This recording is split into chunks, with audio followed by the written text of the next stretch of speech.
Un nuevo episodio de Mano a Mano. Ahora sí, prolijo. Pido disculpas a toda la comunidad manoamanense. La responsabilidad es toda mía.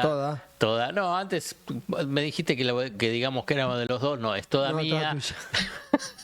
Toda tuya. Pero bueno, yo te quise prender un poco fuego. Puedan entender, yo creo que tienen que entender. La situación es muy difícil del país, el trabajo, todo muy abrumado. Bueno, un día juega Racing por el cuarto de final. Y bueno, justo cayó el martes. Sí. No se preocupen que para la semifinal, porque ganamos. Claro, es miércoles. Es miércoles 22, miércoles 29 de octubre. Simplemente esto es la disculpa porque están todos muy ansiosos porque no pasó nada. No pasó nada en 2 semanas. No, hubo un poquito de demanda, pero yo pensé que iba a haber más maltrato. Pensé que te merecías un poco más maltrato. Inexplicablemente la gente es considerada con ese tipo de cosas que a mí me parecen absolutamente irrespetuosas. ¿Cómo irrespetuosa? No lo vas a hablar de lo repetir. importante. 3 hijos tenés de Racing. Listo, continuamos. Vamos a hablar de lo importante. ¿De qué vamos a hablar? Vamos a hablar de Trump, Sí. Vamos a hablar de la asistencia de Estados Unidos, vamos a hablar de cómo viene la campaña que arrancó esta semana por parte del presidente de la Nación, vamos a hablar del tema expert, las derivaciones que tiene el tema expert, y después si tenemos tiempo, Vamos a tener tiempo. Vamos a meter una línea sobre... La pregunta sería, ¿en qué anda el peronismo? Dale. Y te voy a hablar una reunión que ocurrió y una reunión que puede ocurrir. ¡Opa! ¡Qué interesante! Bueno, la cuestión es que hoy, justo martes, se anunció que el presidente finalmente va a tener una visita de Estado a un país. Bilateral, y en este caso a Estados Unidos. Donald Trump lo recibe el 14 de octubre en la Casa Blanca. Otro mensaje, otra señal, otro apoyo de la administración Trump a un gobierno que está golpeado por la financiera, cambiaria, económica. No hay que olvidarse qué es lo que está pasando en la economía real. Sí, total. Y la parte política. Sí. No, dos cuestiones para observar. La reunión en el marco de Naciones Unidas, que fue una bilateral, una reunión muy breve. En el marco de eso, fue una reunión en un contexto donde el presidente y el gobierno argentino estaban necesitando imperiosamente un mensaje de ese tipo. Fue la consolidación de los tweets que había publicado las horas antes Scott Bessent para darle tranquilidad y tener un efecto tranquilizador sobre el mercado. Lo que decimos que ocurre poco, que en la Argentina todo cambia muy rápido. El viernes anterior el gobierno estaba al borde del precipicio. 96 horas después parecía que había salido y estaba remontando la Concagua. Bueno, ahora estamos otra vez en un estado natural. El dato para mirar es el dato natural es que no parece haber ningún morfinazo, ninguna inyección de vitamina, ningún elemento exógeno ante la fragilidad económica, financiera y política que al gobierno le devuelva tranquilidad. ¿Qué es lo que uno puede decir? Efectivamente va a estar la bilateral sobre la que venía trabajando hacía mucho tiempo, que iba a ser en mayo, el entonces embajador y ahora embajador en Washington y ahora canciller Gerardo Wertheim. Va a ser finalmente una bilateral visita de Estado, como dijiste, Salón Oval, Casa Blanca y todo el piripipí, lo que estaba esperando. La pregunta, y era lo que me parece que abre el interrogante, es la siguiente. Cuando suele haber acuerdos de profundidad, como podría ser una asistencia financiera del Tesoro de Estados Unidos por distintas vías a la Argentina, uno imagina que funciona de esta manera. Se llega con ese acuerdo firmado a una bilateral para que en la bilateral se haga el anuncio.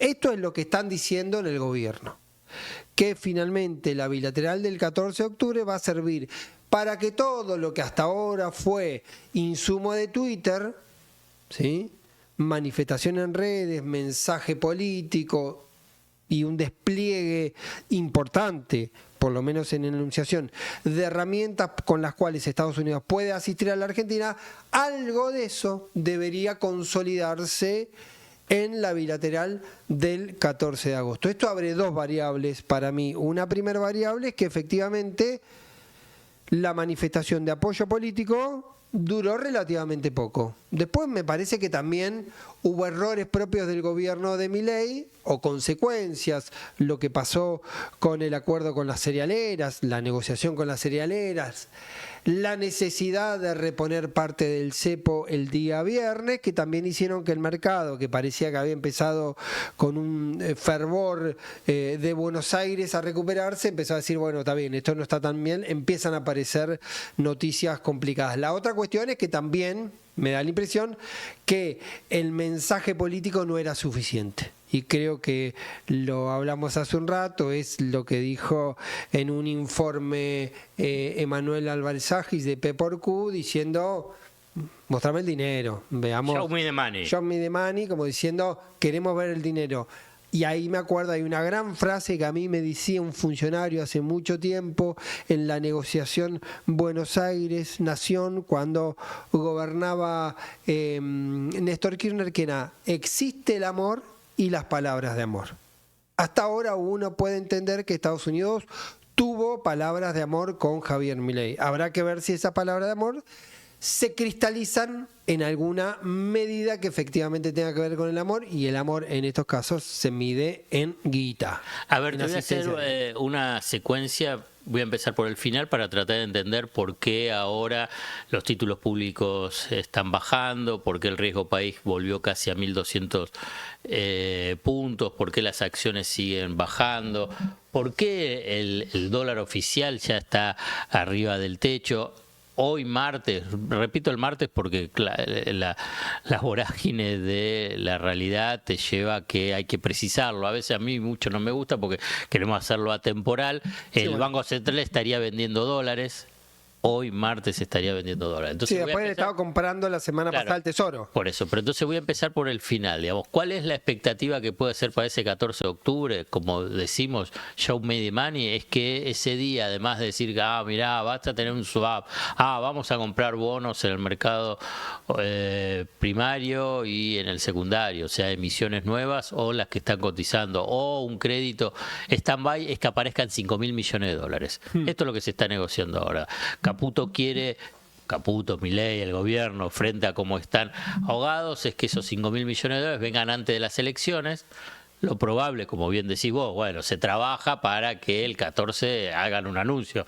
No van a sacarse simplemente foto y mostrar un tuit, un posteo. Una línea. Me imagino que si el 14 no hay un anuncio, es un problema para el gobierno. Sí, un problema para las elecciones. Digamos, uno debe confirmar que el anuncio, la confirmación de la bilateral, es porque va a haber algo para anunciar concreto, si no es un problema. ¿Por qué es la desesperación de Caputo de tener esos 5.000 millones de dólares? Porque una vez más, en su... Perdonen, que por ahí soy enfático, pero solamente la forma de describir lo que es objetivo, la pésima gestión de Caputo con Bausili en la gestión cambiaria y financiera llevó a esta desesperación de necesito estos 5.000 millones de dólares porque tuvo, te estoy hablando pasado, el puente de 7.000 millones de dólares de las cerealeras. Sí. El regalo más obsceno que hubo de transferencia de ingreso en muchísimo tiempo. No quiero poner un plazo. En muchísimo tiempo. El Estado resignó en 3 días 1.500 millones de dólares de recaudación de retenciones, obviamente es en pesos, a cambio de que le daban 7.000 millones de dólares. La cuestión es que, ¿por qué aparece el rulo? Digamos, frenar el rulo del viernes pasado, es porque los dólares que iban apareciendo no los podía comprar el Banco Central o el Tesoro, se lo estaban llevando las empresas. Claro. Entonces, ahí es donde quieren cortarlo, y entonces, pero habla de una pésima gestión. Entonces, ahí, ¿cuántos compró de esos 7.000? 2.700. Bueno, ya está, es como que vos agarrás y decís, pero hiciste un puente que también el Tesoro pedía ese puente, que tenga 7.000 millones de dólares y dejaste que te fumen 5.000 millones de dólares.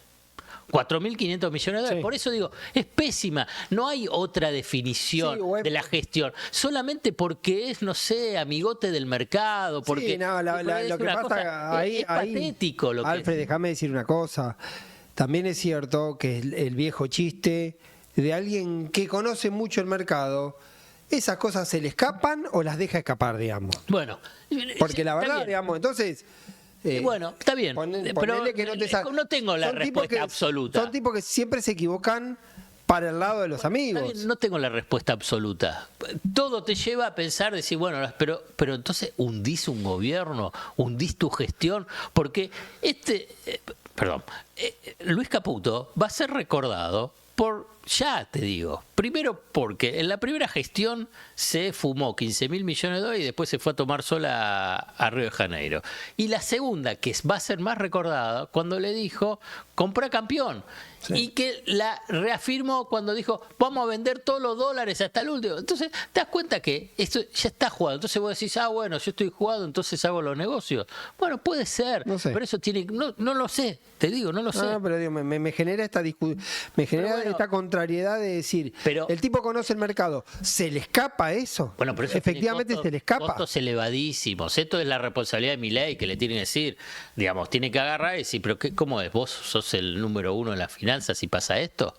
Entonces la clave central, porque esto es lo que también pidió el Departamento del Tesoro, pero en realidad es el Fondo Monetario Internacional, y lo pidieron todos los economistas ortodoxos, todos los amigos de Milei, le dice, tenés que acumular dólares. Claro. Tenés que acumular dólares, y no acumula dólares al principio por fundamentalismo, por ideología, por impericia y ahora por mala praxis. Bueno, entonces no acumula dólares, entonces no hay cantidad de dólares que valgan, no hay tweets de Bessent, no hay reunión en el Salón Oval que sean suficientes si no acumulás dólares. ¿Por qué? Porque los financistas, cuando vos estás ya entregado al mercado financiero, es decir, vas a poder pagar. Sí, es promesa que te dice la administración Trump, pero que tiene dos condiciones, una financiera y una política. Sí. La financiera es acumular dólares de reserva. Ya fracasó en esta primera etapa. ¿Por qué tenías que juntar? ¿Te imaginas si juntaba 7.000 millones de dólares? ¿Y cómo se la dejó pasar? Una cosa de loco, digamos. Y la segunda, y que ahí te salto a la campaña política, tiene que tener un buen resultado electoral. Digamos, un buen resultado electoral, decilo vos, 30, 35. Si saca menos de 30... No, si saca menos de 30, yo creo que un 33, 34 es un resultado malo. Yo creo que si saca menos de 30... 33, 34 es malo. Sí, yo creo que si saca menos de 30 es una catástrofe. Uh-huh. Una catástrofe. Entiendo...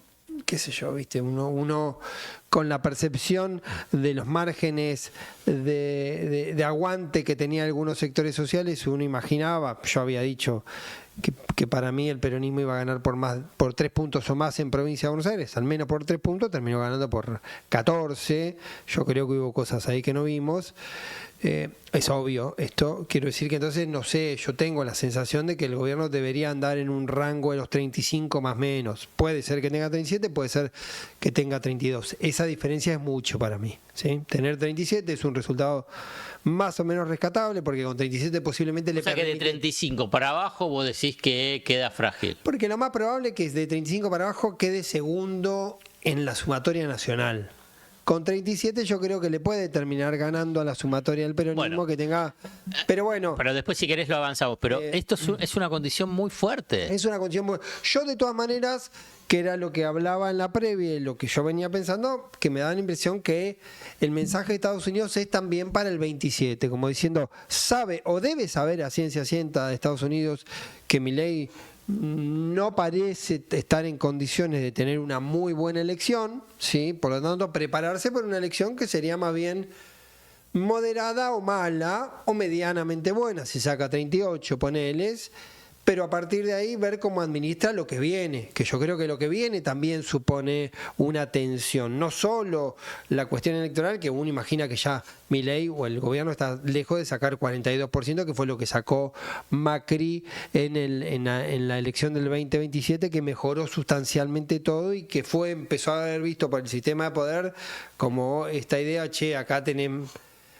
Macri para 16 años más, para 12 años más. Se peleaban a ver quién iba a ser el continuador cuando Macri no pueda reelegir. Entonces, ¿qué es lo que yo digo?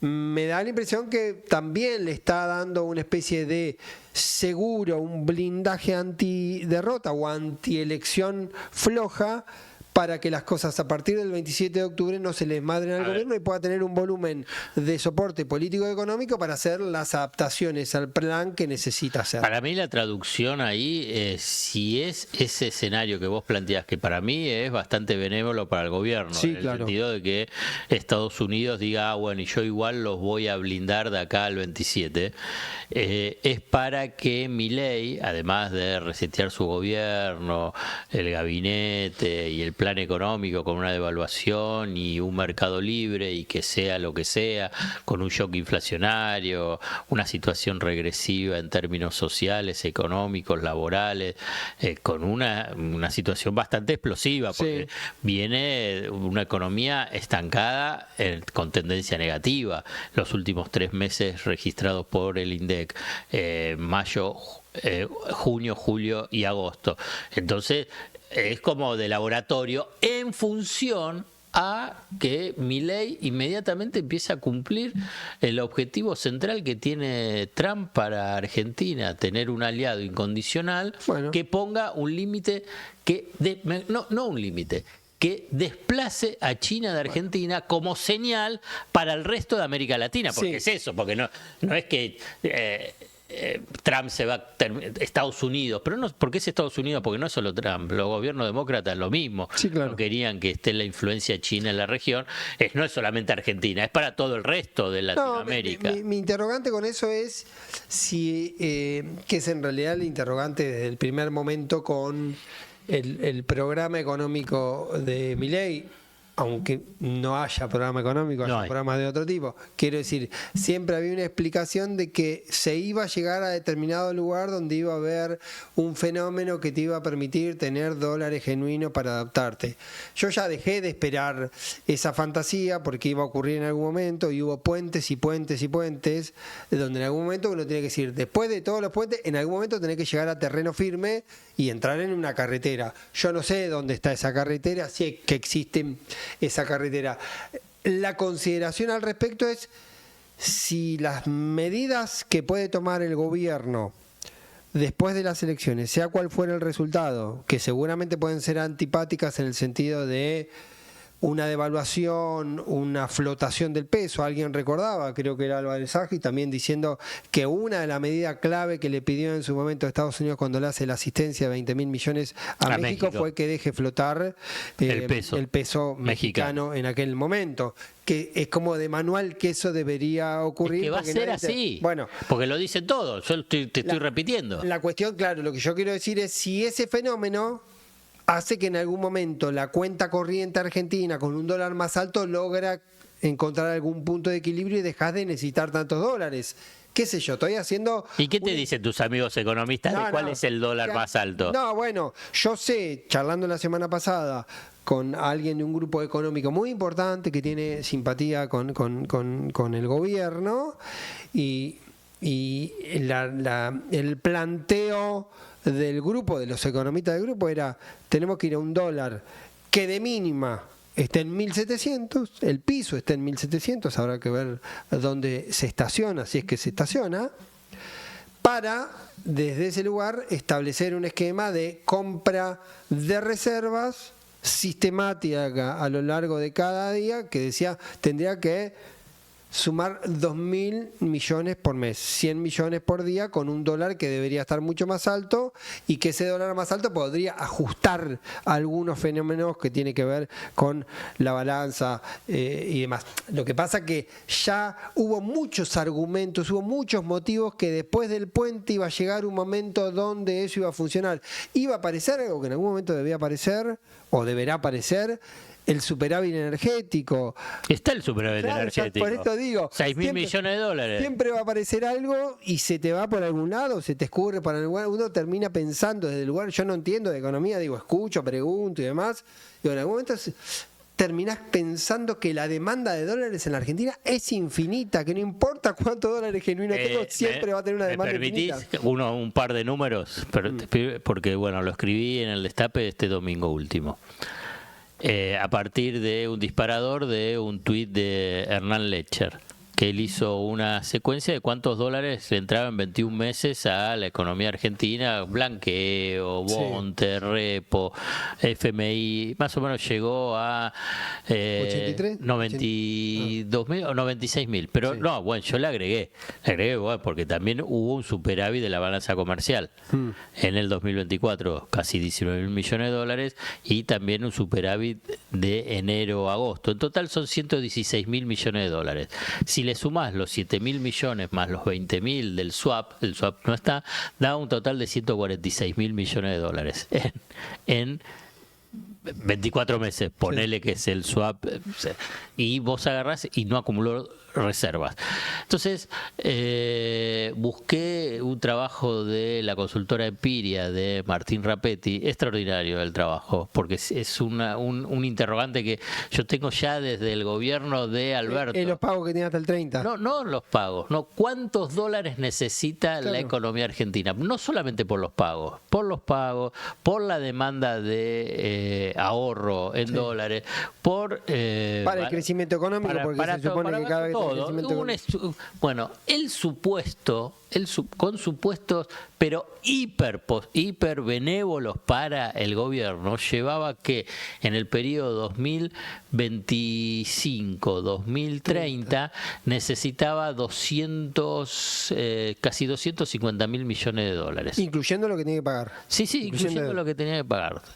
¿Me entendés? Es de una magnitud, digamos, con todo supuesto hiper optimistas, obviamente que los tenés que o sea que esos supuestos hiper optimistas, bueno, tenés que esto es ese es el escenario, pero para el gobierno de Milei como para cualquier otro, pero si tenés un gobierno de Milei con Caputo y con Milei, digamos, haciendo una sucesión de errores, me iba a salir otra palabra, pero ahora sabemos que no hay que insultar ni malas palabras, digamos, de errores, bueno, te lleva a una situación de que es un barril sin fondo, no hay Trump que pueda salvarlo. Me quedo con esa pregunta, porque en realidad lo que yo digo, cuando digo, bueno, está bien, va a aparecer esto, y asoma el otro fantasma, de decir, ¿hasta cuándo? ¿Sí? Vos tenés un prestamista de última instancia que ahora sí es el Tesoro de Estados Unidos. ¿Hasta cuándo Trump va a inyectarte plata? Porque ¿hasta cuánto o hasta cuándo posiblemente esté abierta esa billetera si hay una necesidad económica? No lo sé. Pero no, quiero va a decir, tener unos despelotes internos. Pero por dentro eso, del Partido Republicano están en contra, los ojeros estadounidenses están en contra. Por eso voy a esta consideración sobre cómo se administra o cómo se puede administrar eventualmente el día después. Yo creo que seguimos pensando en el día después. Posiblemente se pensaba en el día después cuando se agotó el efecto de Besen tuiteando, que también es un país muy bananero, que tenga que depender de que un tipo de Estados Unidos tuitea y acá explota todo para arriba. Y además le diga que suba las retenciones. ¿Viste? Digamos, banana república total, amigo. Y ahora estamos otra vez y esperando, seguramente es como que la dosis te bajó.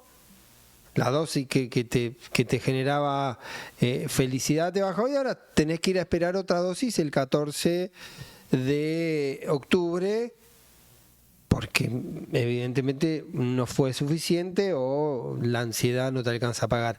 Pero en el medio tiene elecciones, Milei, y en el medio tiene que hacer una campaña.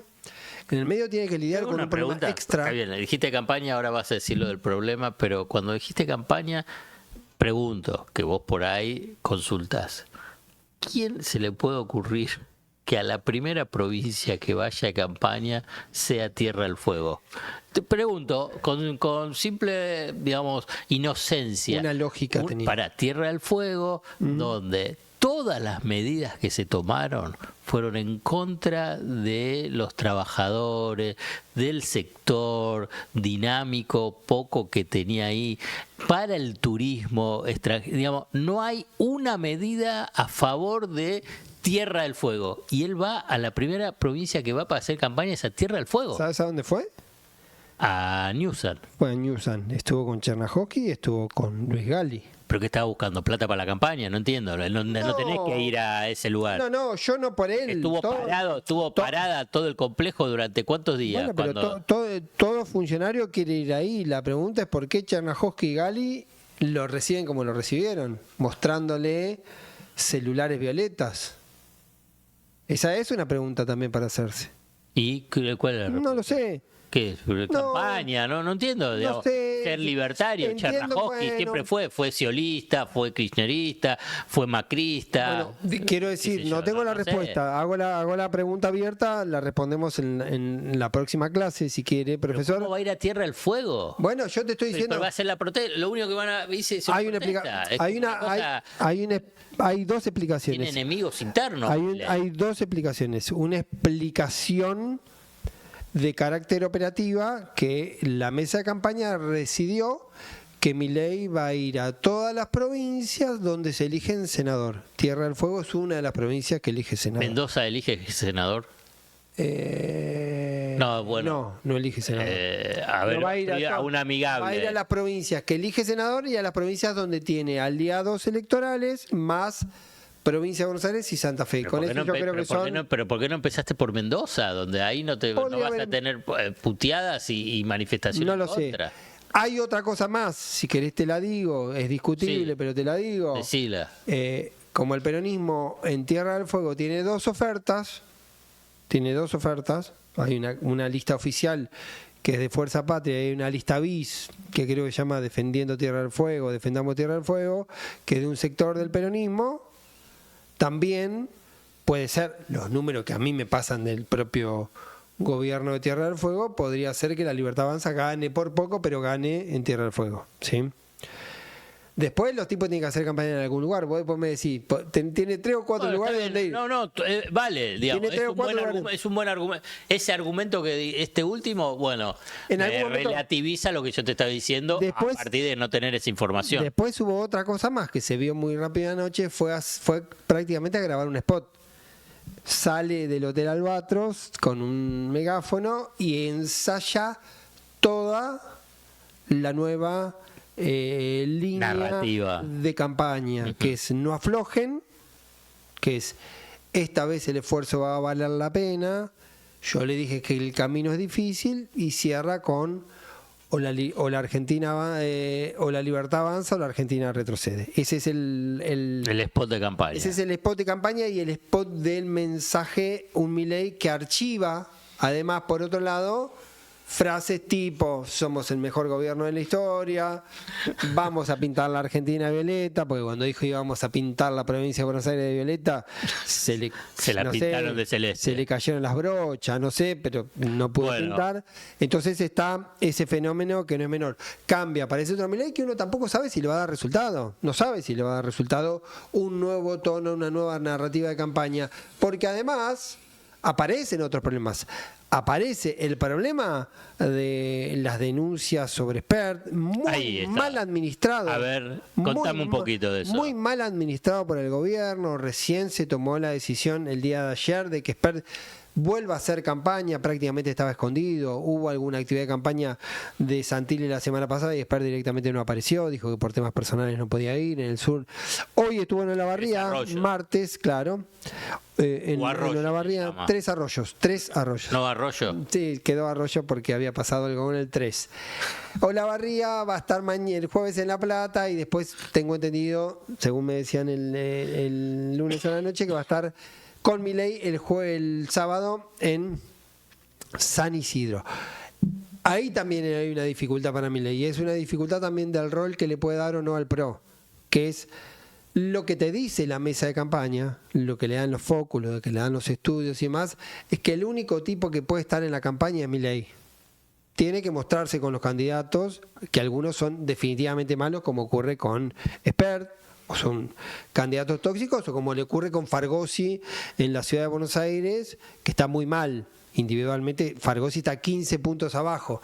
Yo hablo de encuesta, después puteame con las encuestas, no importa. Después se verá. No, conmigo. Pero escuchame una Pero como tenés la boleta única de papel que te cambia, no tenés boleta arrastre, puede ser que eso, siempre se dijo que la boleta de papel induce un poco al corte de boleta, porque a vos te gusta tal y después abajo tranquilamente podés diversificarte. Pero mide mucho peor Fargosi, que además, y acá hago una línea que no me parece menor, Fargosi, Espert, Karen Reinhardt, el propio Tronco en Provincia de Buenos Aires, son candidatos y figuras que eligió Milei directamente, ¿sí? También uno puede mirar que Milei en su casting de candidato ha sido bastante deficiente, porque en su momento, contra la voluntad de Karina, le eligió a Victoria Villarroel y así terminó. Ahora, contra la voluntad de Karina y de Santiago Caputo, lo eligió Espert y lo ratificó como candidato en la provincia de Buenos Aires, Espert, y tenés este problema de Espert. ¿Es el narcocapitalismo? El narcocapitalismo, la figura se la tomo a los amigos de Barcelona. Revista Barcelona, que si los pueden seguir también, porque han tenido algunos problemas con las redes y no sé si le bajaban las cuentas, si tenía un tema así que es muy hay que acompañar. Pero es anarcocapitalismo. Era anarcocapitalismo Milei versus el narcocapitalismo de Espert, y ahí le tomamos un poco, como diríamos, no es un plagio, sino es un homenaje de los amigos. Ahora, con eso yo voy a decir ¿Puede bajarse Espert? ¿Lo pueden bajar Espert? Yo no creo que se bajen. De hecho, va a empezar una movida muy fuerte en diputados para sacarlo en la Comisión de Presupuesto, y ya hay un proyecto sobregirado para la expulsión incluso de la Cámara. Yo no sé si va a ocurrir o no va a ocurrir. No sé cuánto se va a acelerar, porque ahí empieza a jugar los otros actores. Toda la oposición del medio, que le escapa un poco esas cosas. Milei fue a una entrevista en América 24 con Antonio Laje. ¿Quién le dijo que haga el comentario que son rumores de peluquería, lo de Espert? Eso es lo que a mí me sorprende, digamos, me sorprende a nivel construir. Si sabés que vas a ir a una entrevista que te van a preguntar de Espert, que sea un rumor de peluquería cuando es una causa que no está en Argentina. Que no está en Argentina. Bueno, está en Estados Unidos, en Texas. ¿Y qué? ¿Que Texas es una gobernación cuca? Espert repite una frase diciendo es todo una operación cuca, y dice no, pero la causa está en Estados Unidos. No es una operación cuca, pero la causa está en Estados Unidos. Es como una especie de conversación en loop. Bueno, está bien. No la puede tener. Milei dice lo mismo. Milei, y este dato para mí muestra un poco cómo opera eso. Cuando lo detienen a Machado, en abril del 2021, Milei tenía una relación política con Espert, había venido trabajando, no estaban, según me dice gente que los conoce ambos, ya en ese momento no estaban del todo bien, pero una persona fue a verlo a Milei y a decirle, che, escuchame una cosa, este tipo, el que le daba guita a Espert, lo detuvieron por narco. Y Milei le dijo, me vino a ver Espert, me explicó todo y me dijo que era todo mentira, que él no sabía nada, que era todo mentira. De todas maneras, según le dice en esa charla Milei a la persona que lo visitó, de todas maneras yo voy a cortar relaciones con él, relaciones políticas, porque no me gusta. Dicho y hecho, en el 2021 terminaron los dos, que venían como juntitos para ser candidatos, terminaron los dos siendo candidatos con marcas políticas diferentes. Milei en Ciudad de Buenos Aires con la Libertad Avanza, Espert en Provincia de Buenos Aires con Avanza Libertad. Pero después ocurrieron otras cosas. Hubo un encuentro más, que lo cuenta Milei, diciendo que en un momento Espert va con una bolsa de dinero que pone arriba de la mesa y le pide que se baje como la candidatura presidencial, aparentemente a pedido de un candidato del PRO, en teoría a pedido de Horacio Rodríguez Larreta o alguien cercano a Horacio Rodríguez Larreta en ese momento. No se baja, la cuenta esa historia de Milei. Se vuelven a encontrar ya con Milei electo presidente y Espert diputado nacional, al cual convoca para que presida la Comisión de Presupuesto y de alguna manera le emite le emite un indulto sobre las disputas pasadas y se convierte en el profe en ese momento. ¿Te acuerdas que después empieza a hablar del profe? Hay un artículo que salió en el diario AR que escribió Sebastián Lacunza, una investigación fabulosa vinculada con todo el tema el narcocapitalismo de Espert. solamente dos datos, que bueno, figura en registro de $200.000 dados a Esper por parte de Machado y su esposa, que ahí se me... Erwin, sí, una asociada ya, bueno, $200.000, y al mes Expert compra un BMW por $90.000. También en ese tiempo había comprado una propiedad, se muda de Boulogne a San Isidro, una casa en Boulogne que decían que valía 250.000, 300.000, según una casa en San Isidro, que algunos me dicen que valía entre 800.000 y $1.000.000, otros dicen que puede valer hasta 2 millones de dólares. Ahí hay otro dato que yo lo tenía anoche y hoy lo confirma alguien en una declaración pública. Esper es candidato en el 19 con la marca Unite. La marca Unite es de Bonacci, un dirigente que ha tenido siempre marca, ha tenido sellos electorales y ha sido candidato. Qué sé yo, en el 2021 fue el que le dio la candidatura, una candidatura que le fue medio para el culo, que fue la de Cintia Fernández. En diputada nacional, no funcionó, provincia de Buenos Aires. Fue una candidatura que siempre fue la que le dio, por ejemplo, la marca en su momento a Granata, Analía Granata, en Santa Fe. Unite. Lo que cuenta es que en un momento del 2019, en la campaña, le vienen a decir al dueño del partido, que era además el que manejaba la caja del partido, a decirle: che, vamos a armar una cena en un coqueto lugar de Capital Federal, vamos a decir que recolectamos 18 millones de pesos. Que no vamos a fingir, en realidad va a ser una tapadera para después blanquear plata negra. Vamos a decir que juntamos 18 millones. Esos 18 millones, Bonacci hace una cuenta distinta, yo hago la cuenta mía, que me fui más o menos a la fecha, que salía el dólar 36 pesos, eran más o menos $500.000. En ese momento, dice Bonacci, son $400.000. Le van a decir eso a Bonacci. Yo entiendo que se lo va a decir Nazareno Echepare, que era el tipo que acerca a Milei con Fred Machado. Y Bonacci le dice: no puedo hacer eso porque me van a hacer un quilombo. ¿Qué termina esto? Que la declaración de campaña de Esper, sí, cuando la presenta, porque la tiene que presentar a la justicia, dice que gastó 60 millones de pesos. Los 60 millones de pesos que gastó eran aportes públicos, es decir, tuvo cero aporte privado. Hay un concepto político de decir: che, sos el hombre del liberalismo y no hay nadie, no hay una empresa que te ponga un peso del sector privado. Hay una consideración un poco rara también ahí, porque se supone que era la voz de los empresarios, pero nadie quería ponerle guita. Ahora, lo que también es cierto, que él después termina declarando que había habido aportes al partido, pero esos aportes al partido no figuran en ninguna declaración de ingreso de gastos. Por eso, la sospecha general con el tema de la guita de la campaña es que se la mexicanearon. Que en realidad que se la llevaron para desarrollos personales, espirituales, o se la habrían llevado para beneficios particulares. Nos queda poco tiempo, pero vos tiraste una línea sobre el tema del peronismo que me interesa, que hay una reunión y va a haber otra reunión. Sí. La primera reunión hubo fue el lunes 10 días atrás, el lunes de la semana pasada. ¿Por qué es importante esa reunión? Que fue en un restaurante de Capital Federal, porque las dos personas que estuvieron no se estaban hablando. ¿Me puedes decir los nombres? Sergio Tomás Massa y Máximo Carlos Kirchner. ¿Cómo que no se estaban hablando? No si eran amigos, socios. Eran socios durante mucho tiempo. Fue la situación que generó este ruido. ¿Cuándo fue se pelearon? El cierre de listas.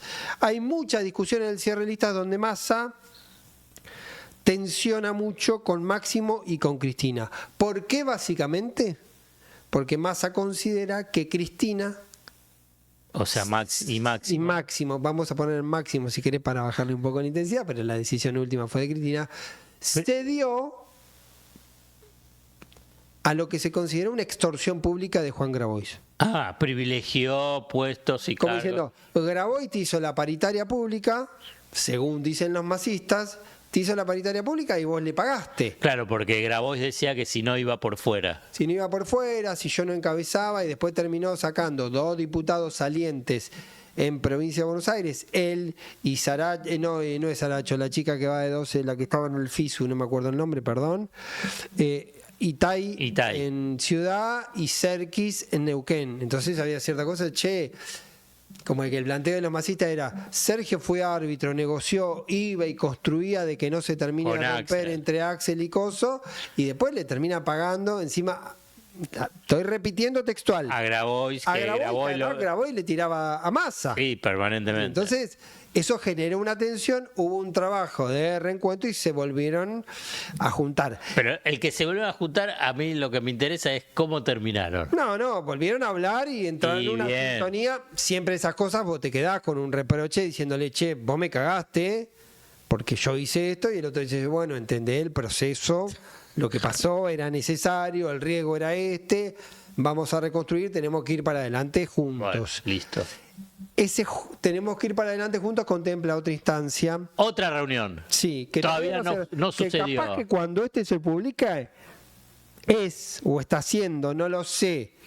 Admito, reconozco que no lo sé. A ver. Lo que es un encuentro entre Axel Kicillof y Cristina Fernández. ¡Epa! Lo que eso sí. Pero pará, ¿ya tiene autorización, Axel? Claro, se destrabó ese indicador. A mí lo que me cuentan la semana pasada, casi como una novedad, como si fuese un último momento, me dicen: ya le dieron a Axel la autorización para ir a ver a Cristina. ¿Pero que tarda mucho eso en la justicia? No sé si tarda mucho, no es muy complicado. Me parece que tenía que ver con un poco la gestualidad de que lo haya pedido o no lo haya pedido, ¿sí?